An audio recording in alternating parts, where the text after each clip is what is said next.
The book of Jacob, the brother of Nephi, the words of his preaching unto his brethren. He confoundeth a man who seeketh to overthrow the doctrine of Christ. A few words concerning the history of the people of Nephi. Chapter 1. Jacob and Joseph seek to persuade men to believe in Christ and keep his commandments. Nephi dies. Wickedness prevails among the Nephites. About 544 to 421 BC. For behold, it came to pass that 55 years had passed away from the time that Nephi left Jerusalem. Wherefore Nephi gave me, Jacob, a commandment concerning the small plates upon which these things are engraved. And he gave me, Jacob, a commandment that I should write upon these plates a few of the things which I consider to be most precious, that I should not touch, save it were lightly, concerning the history of this people, which are called the people of Nephi.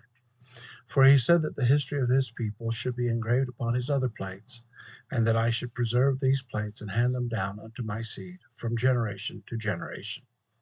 And if there were preaching which was sacred, or revelation which was great, or prophesying, that I should engrave the heads of them upon these plates, and touch upon them as much as it were possible, for Christ's sake, and for the sake of our people. For behold, for because of faith and great anxiety, it truly had been made manifest unto us concerning our people, that things should happen unto them. And we also had many revelations, and a spirit of much prophecy. Wherefore we knew of Christ and his kingdom, which should come. Wherefore we labored diligently among our people, that we might persuade them to come unto Christ, and partake of the goodness of God, that they might enter into his rest, lest by any means he should swear in his wrath that they should not enter in, as in the days of the provocation, in the days of temptation, while the children of Israel were in the wilderness. Wherefore we would to God that we could persuade all men not to rebel against God, to provoke him to anger, but that all men would believe in Christ, and view his death, and suffer his cross, and bear the shame of the world. Wherefore I, Jacob, take it upon me to fulfill the commandment of my brother Nephi. Now Nephi began to be old, and he saw that he must soon die. Wherefore he anointed a man to be a king and a ruler over his people, now according to the reigns of the kings.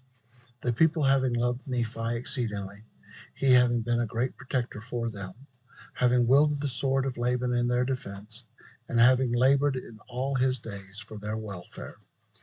Wherefore the people were desirous to retain in remembrance his name, and whoso should reign in his stead are called by the people second Nephi, third Nephi, and so forth, according to the reigns of the kings, and thus they were called by the people, let them be of whatever name they would.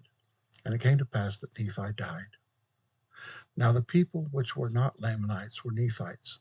Nevertheless, they were called Nephites, Jacobites, Josephites, Zoramites, Lamanites, Lemuelites, and Ishmaelites. But I, Jacob, shall not hereafter distinguish them by these names, but I shall call them Lamanites, that seek to destroy the people of Nephi. And those who are friendly to Nephi I shall call Nephites, or the people of Nephi, according to the reigns of the kings.